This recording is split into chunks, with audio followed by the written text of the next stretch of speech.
क्या आपने कभी सोचा है कि भगवान शिव को महाकाल क्यों कहा जाता है? क्यों वे ही हैं जिनके बिना सृष्टि का कोई अर्थ नहीं? क्यों उनके हर प्रतीक, चाहे त्रिशूल हो, तीसरा नेत्र हो या शिवलिंग, जीवन के गहरे रहस्य छिपाए हुए हैं?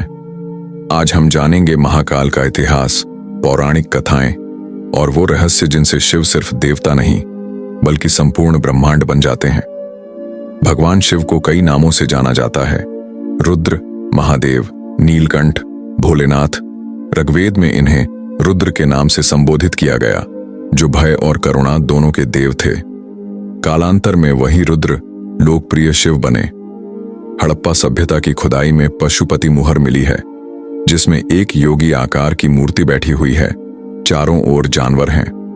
कई विद्वान इसे भगवान शिव का सबसे प्राचीन रूप मानते हैं, यानी शिव कोई काल्पनिक पात्र नहीं बल्कि भारत की सबसे प्राचीन आध्यात्मिक धारा का हिस्सा है। देव और दानवों ने जब समुद्र मंथन किया तो अमृत से पहले विष निकला, हालाहल।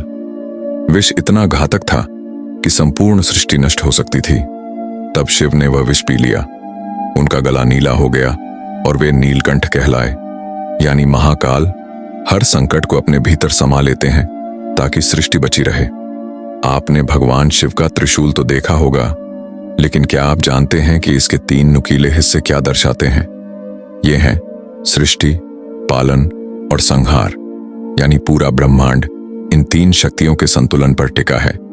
त्रिशूल हमें याद दिलाता है कि जीवन में हर शुरुआत का एक अंत होता है और हर अंत एक नई शुरुआत।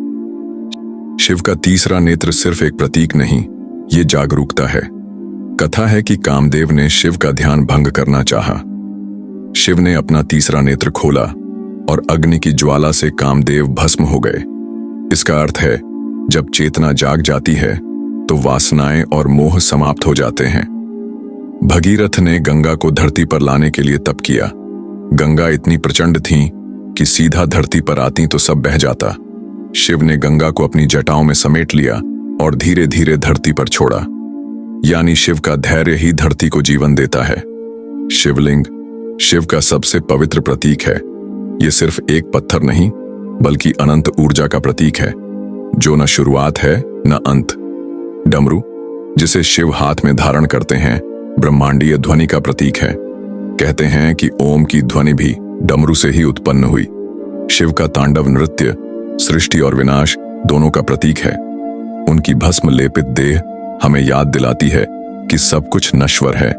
उनकी जटाओं में बहती गंगा और उनके गले का नाग संतुलन और निर्भयता का संदेश देते हैं।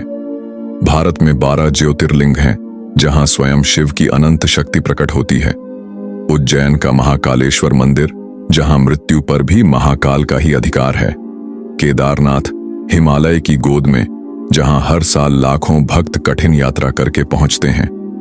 काशी विश्वनाथ, जहां शिव स्वयं कहते हैं कि इस नगरी को कभी कोई नष्ट नहीं कर सकता। और अमरनाथ, हिम गुफा में स्वयं प्रकट होने वाला बर्फ का शिवलिंग, जहां हर साल लाखों श्रद्धालु कठिनाइयों के बावजूद पहुंचते हैं। आज भी शिव सिर्फ मंदिरों तक सीमित नहीं है। सोशल मीडिया पर शिव भजनों के करोड़ों व्यूज आते हैं। युवा पीढ़ी ध्यान और योग से शिव से जुड़ रही है। बॉलीवुड से लेकर इंटरनेशनल म्यूजिक फेस्टिवल्स तक शिव का नाम गूंजता है।